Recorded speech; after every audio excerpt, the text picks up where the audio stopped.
Welcome back to Warfront Intel. Right now, as you're watching this, a U.S. aircraft carrier is cutting through the Pacific, and on board are weapons so advanced they can eliminate threats from over 300 miles out before the enemy even registers a blip on their screen. Forget what you've seen in Hollywood. These are real, fielded systems that have seen action in live combat zones within the past 12 months.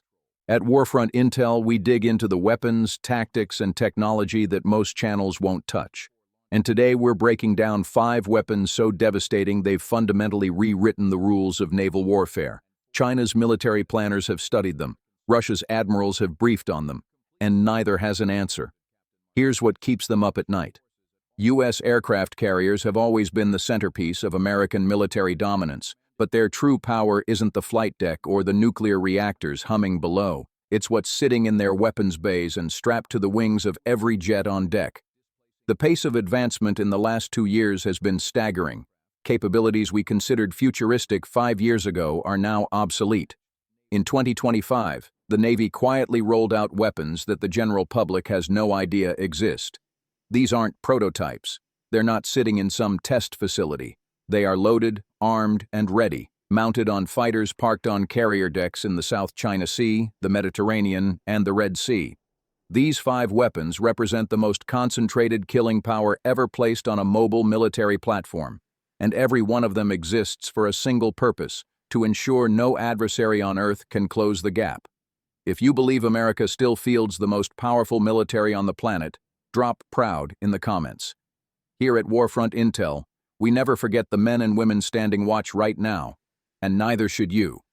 We're starting with a weapon that literally didn't exist 3 years ago. It's called the AIM-174B, and the Navy calls it Gunslinger. That call sign tells you everything you need to know. This is the longest-range air-to-air missile ever strapped to an American fighter jet. We're talking a reach of over 300 miles. To put that in perspective, that's triple the range of the missiles our F-35s and F-22s typically carry. Here's where it gets scary for our adversaries. The AIM-174B is adapted from the SM-6, a ship-launched interceptor that has been protecting Navy destroyers for years. Engineers took that proven missile, stripped the booster, and re-engineered it so an F/A-18 Super Hornet can haul it under its wings. Now, a single fighter can launch from 300 miles out and destroy an enemy aircraft long before it ever gets within striking distance of the carrier. This weapon came to the forefront during the RIM-PAC exercises in July 2024. Photographs surfaced of Super Hornets off the USS Carl Vinson carrying 2 of these enormous missiles. Most analysts assumed it was experimental. Then the Navy dropped the confirmation. The AIM-174B is fully operational. It's already deployed with Carrier Air Wing 5 out of Japan, stationed just a few hundred miles from the Taiwan Strait. Why does that matter? Because China has poured billions into long-range missiles like the PL-15 and PL-17, specifically designed to push American carriers back. The PL-15 reaches about 120 miles. The AIM-174B more than doubles that. It completely inverts the equation. American pilots can now eliminate Chinese early warning and surveillance aircraft before China's own fighters even enter weapons range. Strip away those support planes and China's entire air defense architecture collapses, and it doesn't stop at air-to-air. The AIM-174B can also strike ships and ground targets. It packs a 140-pound warhead, 3 times the punch of a standard air-to-air missile, and screams in at Mach 3.5, making interception nearly impossible. The Navy is even testing a variant capable of knocking down hypersonic missiles. That's the tier of technology we're covering here on Warfront Intel. Here's the part most people miss. This missile doesn't just shield the carrier, it reshapes the entire battle space. Adversaries can no longer hide behind long-range air defenses, because American fighters can now reach out and neutralize them from distances they never planned for. That doesn't just change the game, it ends it. Now let's step up to something even more formidable, the F-35C Lightning II. You've heard of the F-35, but the C variant is purpose-built for carrier operations. Larger wings for low-speed handling, beefed-up landing gear, and a tailhook engineered to survive thousands of arrested landings. But the airframe isn't what makes it lethal, it's what's riding inside. In 2025, the Navy certified the AIM-116B, the long-range anti-ship missile, for full operational use on the F-35C. This is a stealth cruise missile engineered to put enemy warships on the ocean floor from over 200 miles away. The F-35C can carry two externally, or tuck them inside its weapons bay when the mission demands full stealth. Here's why that combination is so dangerous. The AIM-116B doesn't rely on GPS. It navigates using infrared sensors and an autonomous onboard computer to identify and classify enemy ships, even in the thick of electronic warfare. If the enemy floods the spectrum with jamming, the missile doesn't flinch, it keeps hunting. And because it's launched from a stealth platform, the enemy has zero warning until impact. The USS George Washington deployed with AGM-armed F-35Cs during the Talisman Sabre exercises in July 2025. That marked the first time this weapons pairing was demonstrated in a live multinational exercise. Australia, the UK, and Japan all observed as American F-35s systematically hunted and destroyed surface targets without ever breaking stealth. But there's a deeper layer, and we love breaking it down here at Warfront Intel. The F-35C isn't just a strike platform, it's a flying sensor node. Its radar and infrared suite can detect enemy aircraft and ships long before they detect the F-35. It can then relay that targeting data to other fighters, destroyers, and even missiles already in flight. That capability is called sensor fusion, and it transforms every single F-35 into a battlefield quarterback. China understands this threat. It's why they've been racing to field their own stealth fighters, but they remain years behind. The F-35C is operational right now on 3 carriers: the USS Carl Vinson, USS Abraham Lincoln, and USS George Washington, all operating in the Pacific. That concentration of stealth strike power is something no other nation can replicate, and it's only getting more dangerous. Upgrades arriving in 2026 will expand the F-35C's internal weapons load from 4 to 6 air-to-air missiles, a 50% increase in firepower with zero stealth penalty. If you're an adversary of the United States, that should terrify you.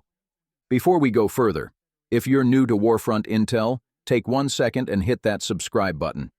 Over 98% of viewers watch without subscribing, and it costs you nothing, but it directly fuels the research behind every video we produce. Join the Warfront Intel community, and let's keep moving. Now, let's shift to defense. Because it doesn't matter how devastating your offensive weapons are if you can't protect the carrier itself. That's the job of the RIM-116 Rolling Airframe Missile, the carrier's final wall against incoming threats and one of the most effective point defense systems ever engineered.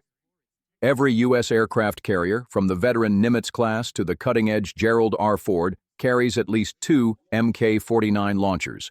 Each launcher holds 21 RIM-116 missiles. They're compact, lightweight, and blisteringly fast, but their real genius is in how they find their target. The RIM-116 uses a dual-mode guidance system. First, it homes in on the radar emissions coming from the incoming missile. Because most anti-ship missiles broadcast a radar signal to track their prey, the RIM-116 locks onto that signal and rockets straight toward it. Then, in the final moments before intercept, it flips to infrared guidance, so even if the attacker kills its radar to evade, the RIM-116 still connects. And here's the design twist that makes it so effective. The missile rolls continuously in flight. That's where the name comes from. That rolling motion enables a simpler, lighter seeker head, which makes the whole system faster, more agile, and cheaper to manufacture. But don't mistake affordability for weakness. This thing is a killer. In recent combat operations in the Red Sea, Navy vessels armed with RIM-116 systems successfully intercepted multiple Houthi drones and cruise missiles.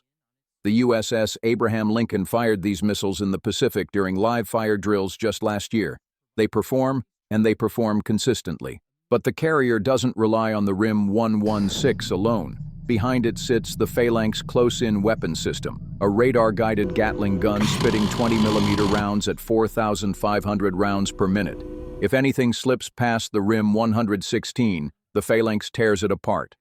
Together, these systems generate a defensive envelope around the carrier that is extraordinarily difficult to penetrate. The Navy is now replacing older Phalanx installations on escort destroyers with additional RIM-116 launchers. That decision alone tells you how much confidence the fleet has in this weapon. When a supersonic anti-ship missile is screaming toward you at Mach 2, the RIM-116 is exactly what you want between it and your ship. Our sailors drill on these systems relentlessly, running simulations, live fire exercises, and combat scenarios so that when the real moment arrives, muscle memory takes over. That level of preparation is why no enemy has ever successfully sunk a U.S. aircraft carrier in combat. Ever.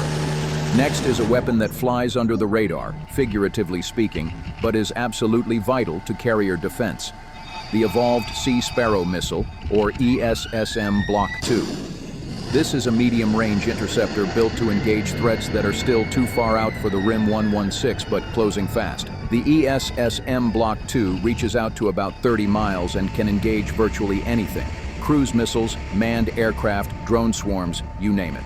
What separates the Block II from earlier versions is its active radar seeker. Previous models needed the ship's own radar to babysit them all the way to the target. The Block II guides itself. That means the carrier can salvo multiple missiles at separate threats simultaneously without overloading its fire control systems. Carriers mount Mark 29 launchers holding 8 ESSM rounds each, positioned strategically around the ship for full 360-degree coverage. If an anti-ship missile is skimming in low, just feet above the waves, the ESSM can dive down and intercept it right at the waterline. That's called sea skimming intercept mode, and it's specifically designed to counter modern Russian and Chinese cruise missiles that hug the surface to dodge radar. The ESSM Block II entered service in 2020 and has since been adopted across the entire NATO alliance. That means American carriers can plug directly into Allied missile defense networks and share threat data in real time. If a European destroyer picks up a contact, it can push that track to the carrier, and the carrier can fire an ESSM before the threat closes to danger range. That kind of seamless interoperability is something our adversaries simply cannot match. China and Russia operate in isolation. They lack the mutual trust and the technical infrastructure to share live combat data across platforms and nations. We do it as a matter of routine, and as we've covered many times here on Warfront Intel, that asymmetry is one of America's greatest strategic advantages. In live fire testing, the ESSM Block II has posted a near-perfect hit rate, connecting on 29 out of 30 engagements. When you're defending a $13 billion warship with 5,000 souls aboard, that kind of reliability isn't a luxury, it's a necessity. Finally, let's talk about the tireless workhorse of carrier aviation, the F/A-18 Super Hornet.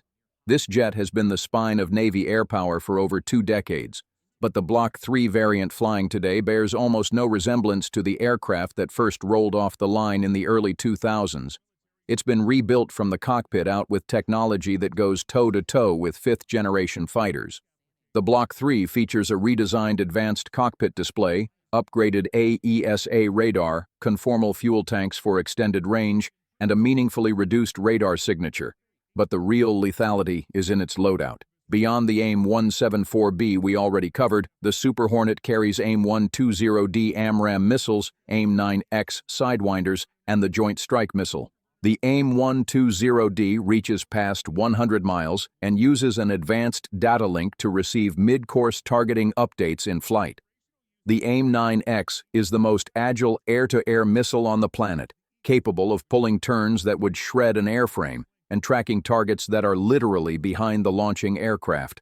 And the Joint Strike Missile is a low-observable cruise missile designed to strike ground targets and ships from over 180 miles out. What makes the Super Hornet irreplaceable is its sheer versatility.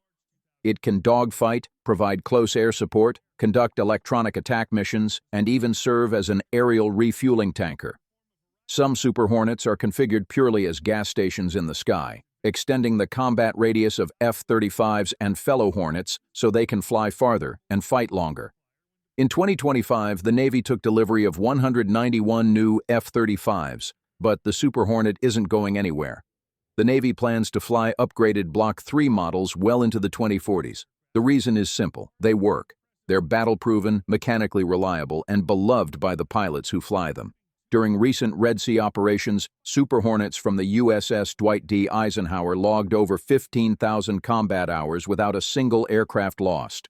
They shot down Houthi drones, struck ground positions, and provided protective cover for Allied shipping. That's real-world combat performance, not a PowerPoint slide. And the platform keeps evolving. The Navy is testing new conformal fuel tanks that will boost range by 30%. Next-generation electronic warfare pods will sharpen its jamming and detection capabilities, and integration with the MQ-25 Stingray unmanned refueling drone will push its operational reach hundreds of miles beyond current limits. Our adversaries are watching every one of these developments. They know they can't match it. That's why they lean on propaganda and bluster, because when it comes to actual warfighting capability, America isn't just ahead, it's in a different league. So there it is, Warfront Intel family. 5 weapons that are operational right now on U.S. aircraft carriers. The AIM-174B Gunslinger, reaching out 300 miles to erase threats before they materialize. The F-35C Lightning II, delivering stealth cruise missiles from the shadows. The RIM-116 Rolling Airframe Missile, standing as the last wall against incoming fire. The evolved Sparrow missile, providing layered defense across the threat spectrum. And the Super Hornet Block 3, the most versatile combat aircraft afloat. These aren't concept drawings. They aren't prototypes gathering dust in a hangar. These are live systems mounted on real jets, deployed on real carriers, operating in real combat zones as you watch this. The men and women of the United States Navy train every single day to master these systems. They drill until perfection becomes instinct. They study until complexity becomes second nature. And when the call comes, they execute without hesitation. That is what separates our military from every other force on the planet, not just the hardware, but the people who wield it. China can commission all the carriers they want. Russia can rattle sabers until they're hoarse. But they don't have what we have. They don't have the decades of experience, the institutional knowledge, or the technological edge. And that is why America's aircraft carriers remain the most powerful weapons platforms ever built. This has been Warfront Intel. If this breakdown was valuable to you, crush that like button and subscribe so you never miss a briefing. We cover the latest in military technology, defense strategy, and everything that keeps this nation strong. Stay sharp, stay proud, and never forget the people who make all of this possible. Warfront Intel. We'll see you in the next one.